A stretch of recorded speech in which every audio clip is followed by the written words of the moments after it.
Sharon Krause once operated the only organically certified sheep ranch in Iowa. She had 120 acres, but family demands left her too little time, so she sold that farm. Several years later, farming called her back. Hi, I'm Dave Price.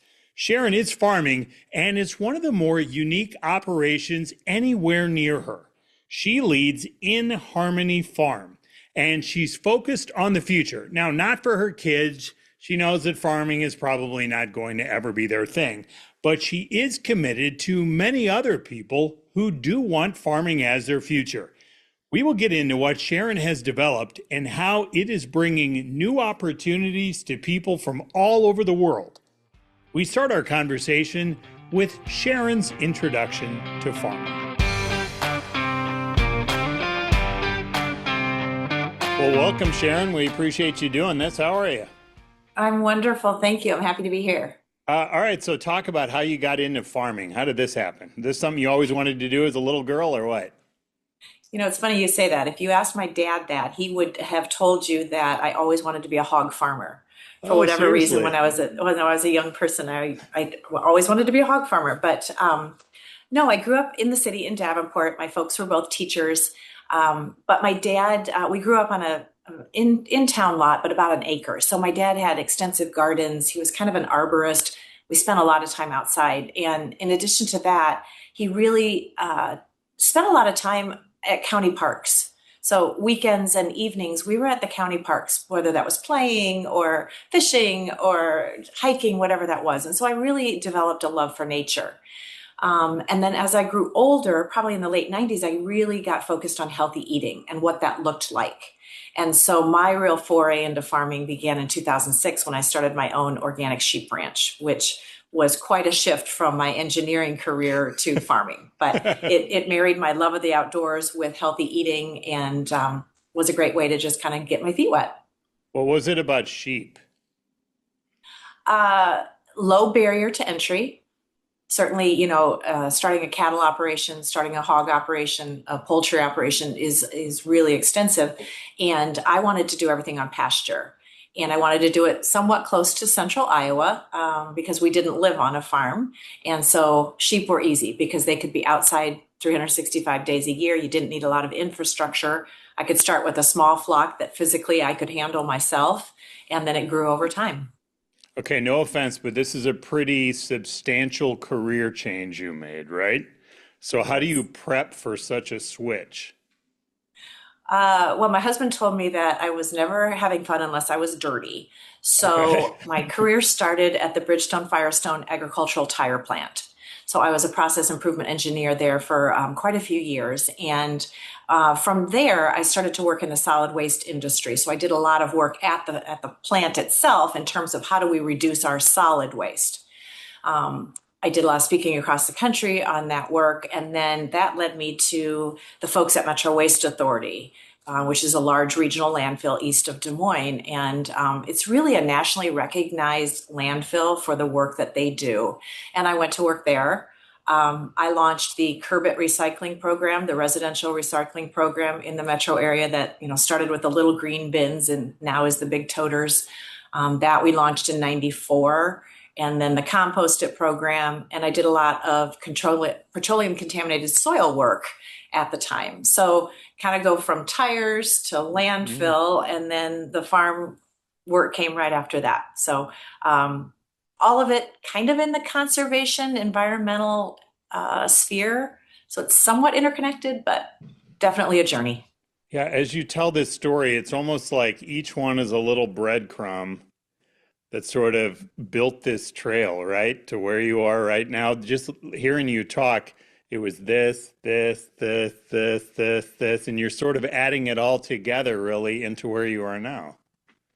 It really is because it's a big picture. I look back at my work at Metro Waste Authority, and at the time, a lot of what they were doing was really revolutionary. When we had this partnership between Waste Management and Mid-American Energy to take the methane gas underneath the landfill, collect that, burn it, and create power for homes. And all of that is part of conservation. It's part of capturing CO2. It's part of How do we just do things more efficiently with the resources that we have? So certainly there's a lot of connectivity here to the work. So we are in a time where we have this Maha movement, and I'm curious how closely you follow this. I know there are different aspects of this. Some people like it, some people don't. But this may be a more generic way to look at it if we're trying to find healthier ways to eat and to feed our neighbors, right? And I'm curious, I don't know how closely you follow the movement, but is there anything from it that you follow and support?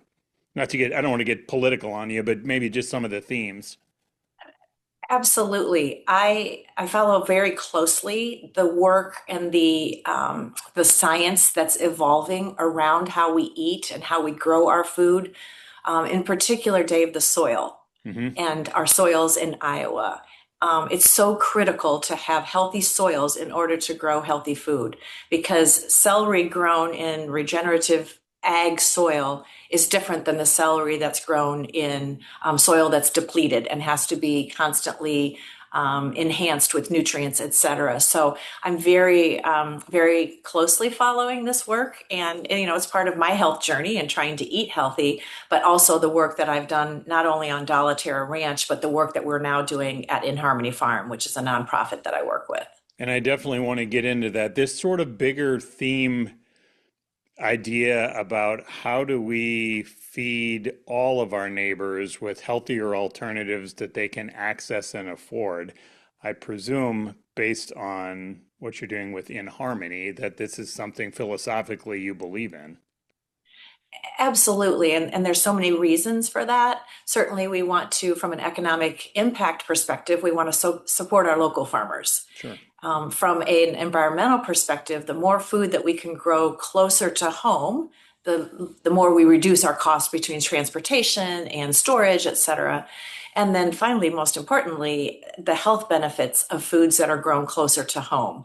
Certainly, something that's picked closer to ripeness is better. If we can grow food in healthier soils, it's better. So it all really ties back together. And so the work and the MAHA or whatever groups are working on this today, that work is really critical.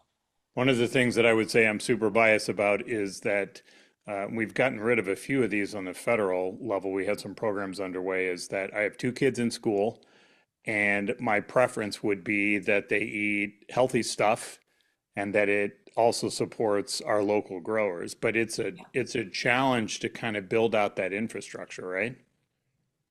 It's a challenge, and in Iowa, of course, it's a challenge because our growing season completely is opposite of the school system. For sure. So, we've worked with different school districts at In Harmony Farm to talk about what could we provide to you. But unfortunately, the peppers that the kids love for their snacks or in their school lunches are not available, in September and October. So unfortunately, in Iowa, we're a little bit handicapped by that. Will you talk a little bit about In Harmony, why you started that and what it's doing? Absolutely. This has just been a true love of mine.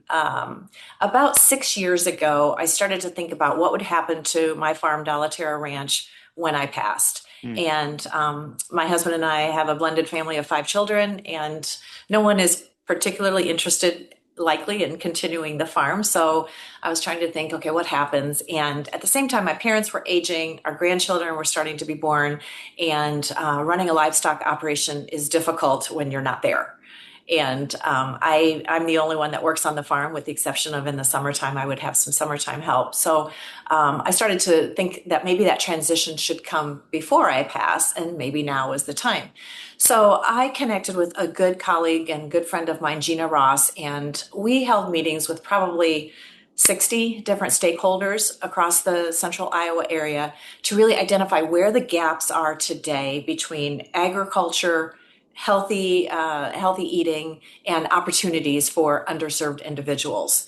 And the nexus of all of these conversations was that there are individuals and families that want to grow specialty crops. So basically anything other than a row crop, grain crop, tomatoes, peppers, onions, all those things. And they don't need 40 acres. They don't need 80 acres. 3 to 5 acres of specialty crops is a pretty significant operation. But as you know, in Iowa, land prices make it very difficult for a new and beginning farmer That to barrier to buy. entry, like you talked about. It's a barrier to entry.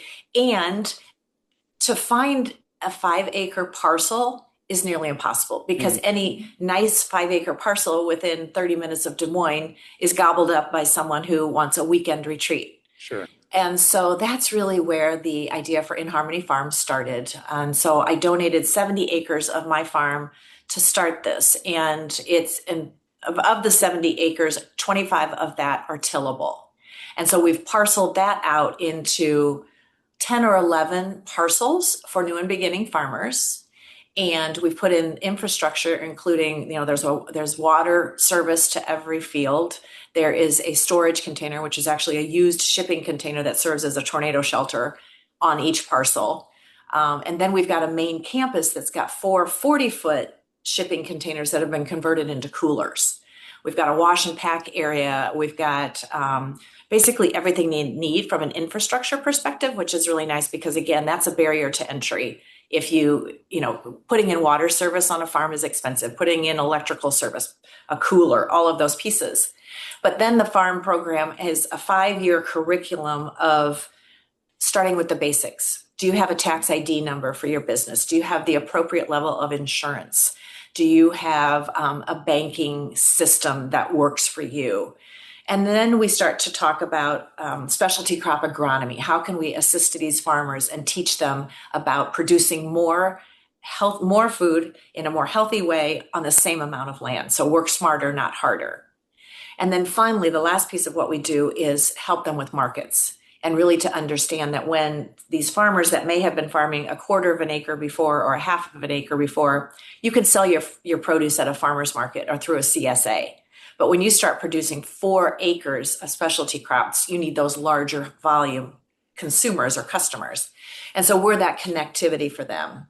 And then I guess finally, we recognize that we don't want to help these farmers for 5 years and then have them not have any place to go post In Harmony Farm. So we really work hard to find them a final landing place. And today our relationship is with the Iowa Natural Heritage Foundation. So they've got a beautiful farm up in Cambridge where it's predominantly in conservation, but they've got 12 tillable acres. So we have 2 of our graduate farmers' families that are now up there. They still get some support services from In Harmony, but for the most part, they've become independent based on the training that we've given them in the time that they were at In Harmony. Okay, so listening to you talk, you can tell that you're very passionate about this. You sort of have this entrepreneurial's mind, a business owner sort of mind with all of this. And I don't want to get off too much from what the farm is doing, but when you were explaining all of this, you said you reached the point of life where you're like, we have 5 kids, none of them are going to go this route. Like, is that challenging when this is such a burning passion for you? I mean, is that kind of a bummer to have that realization like, all right, I need to have a plan B because none of these kids want to go exactly the way I did? Like, was that a hard process? And the reason I ask is that here on the podcast, we've had a couple of people on here in recent months talk about farm succession plans.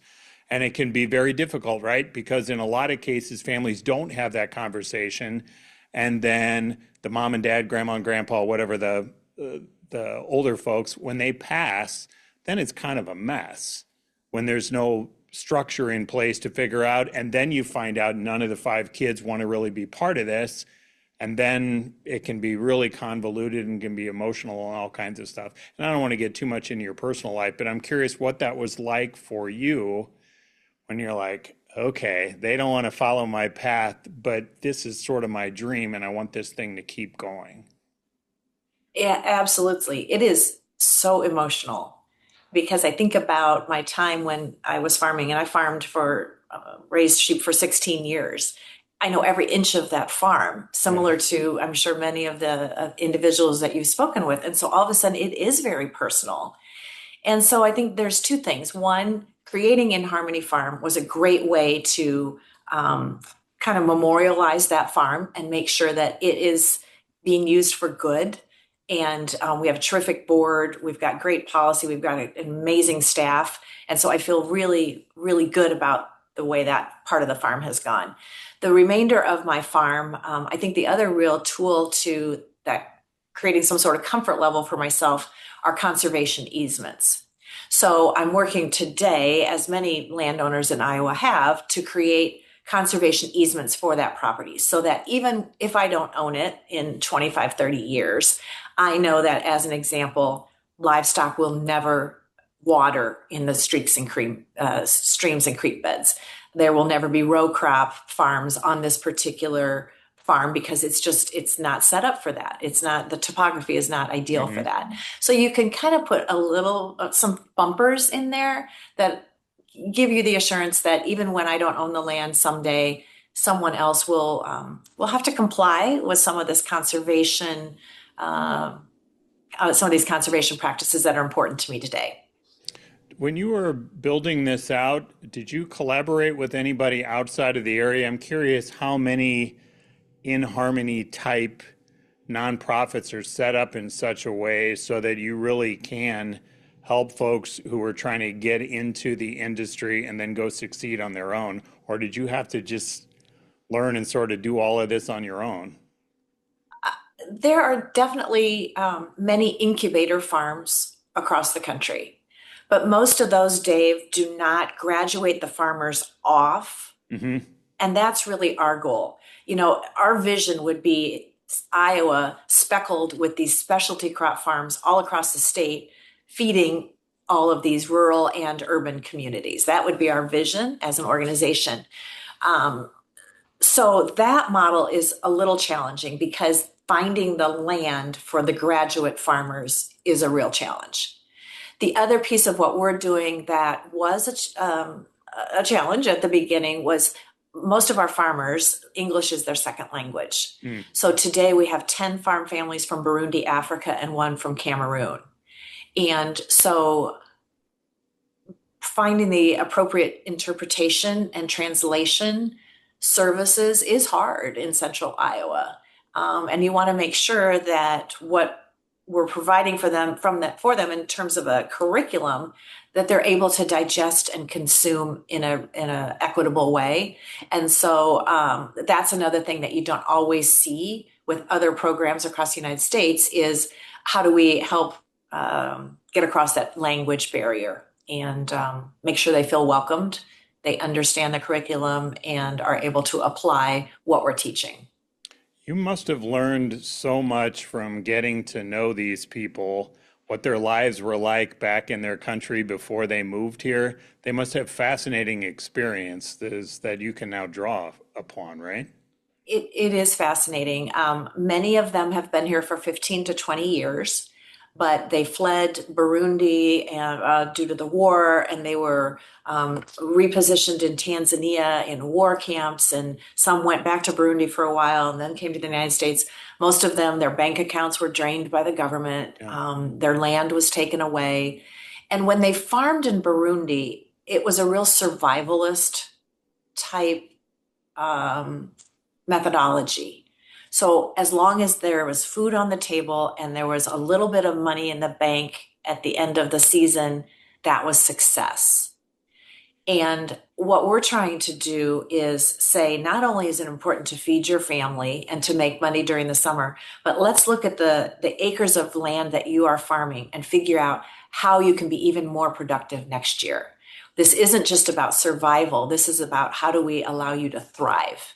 And so that's just something that's it's really inspirational to me to watch this happen with these families. Our program is not open simply to refugees and immigrants. It's open to all new and beginning farmers. So we encourage anyone that's interested in getting into specialty crop farming to reach out to us.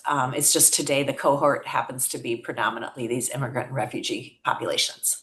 Your background, you really understand the value of healthy soil. Can you talk a little bit more about that, about how you promote that on the farm?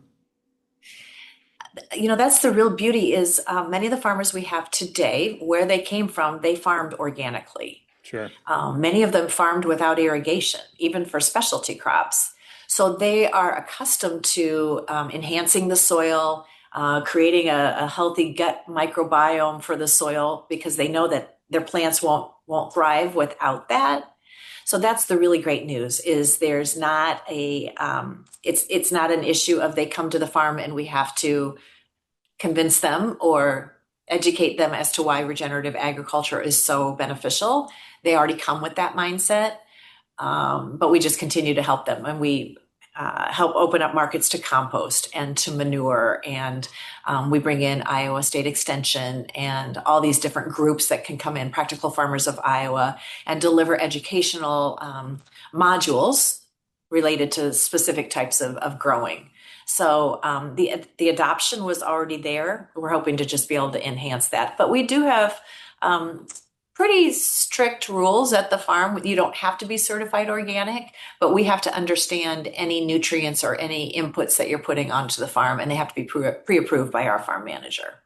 When you look across the country and see so many family farms getting out of the business because of the finances or because the kids and grandkids don't want to take over, and you're seeing these larger and larger scale farms versus what you are trying to do you feel like you are making baby step progress? Do you feel like you're swimming upstream?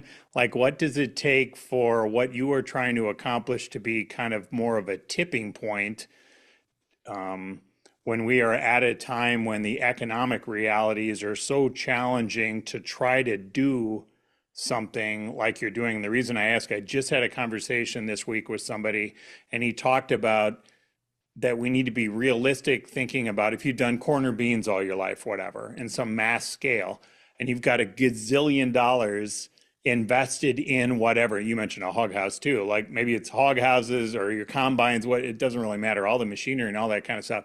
To turn things around and all of a sudden try to do specialty crops, like it's almost impossible unless you can sort of, next year we're going to do this tiny little bit and then sort of build out. I'm curious what you think about the entire sort of environment of what you're trying to do. I think there's an appropriate balance there because it doesn't take very many acres to grow specialty crops. So even if we grew by, 400%, it wouldn't be that much land in terms of, as you look at the total number of tillable acres in Hmm. Iowa today, but it needs to be expanded and it needs to be expanded in order to be able to feed our population as much as we can from locally grown food. One of the biggest gaps that we see today is specialists in conservation agronomy for specialty crops. You can go to your co-op, you can go to different groups and get that conservation or regenerative ag consultation for grain crops. But to find that today in Iowa for tomatoes and corn or tomatoes and onions and those sorts of things is nearly impossible. And the challenge with that is, as you know, if your tomato crop gets a disease, you've got sometimes just days or hours to get that under control before you lose your entire crop. And so, unfortunately, we haven't been able to find that expertise in Iowa to really be able to help the farmers from that perspective. And that is a resource that would be incredibly valuable because you wouldn't lose crops. You'd be able to really produce more on the amount of land we have. So it's not as much expanding the number of acres where we're planted, but it's how do you look at what you've got today? And, with specialty crops in particular, crop rotation is absolutely essential. You can't continue to plant your tomatoes in the same spot every year. So to find a resource that could help you plan at the beginning of the season, where you're going to plant what compared to where it was planted last year, what are the nutrients and the micronutrients in your soil look like today? How do we produce more with the same amount of land? That resource would be incredibly valuable. And for an agricultural state, it's really amazing to me that it's hard to find that resource. And what can Somebody that could be on the farm twice a week, walking the crops with the farmers to say, hey, your lenga-lenga leaves are turning a little funny color. Your African eggplant, I'm starting to see this wilt. Let's get at it now. We just don't have that resource. So how can that change? Is it the private sector that's going to have to step in? Is it nonprofits? Like, is it Is this a government thing that we have to go recruit these folks? Like, where do we find these people and how do we get them in the state? I think we have to find them through the universities. And so, hopefully over time, the universities will start to recognize that this is important curriculum that they need to start to offer. We're trying to recruit somebody for next season, and we're unfortunately looking outside of the state of Iowa. I'm an Iowa State and Iowa grad, so it would be my first choice, of course, to find someone local. But we're looking to some of these universities, particularly in the southern states, that have more specialty crops on a year-round basis, to see if there's talent and capacity down there. And maybe we can recruit someone to come up for the summer to just literally be on the farm every day and walk with the farmers and really help teach and educate and keep those crops from, whether it's a pest or a disease or an irrigation issue. Let's nip those things in the bud and teach the farmers how to avoid those in the future. Okay, so years from now, when you're an old lady sitting in there in your rocking chair, how do you envision all of this? What will In Harmony be? I would love to see 10,000 acres across the state of Iowa just dotted with these farms and these families thriving. And, we know in Iowa that it's pretty tough to survive simply on a farm income unless you've got a pretty significant operation.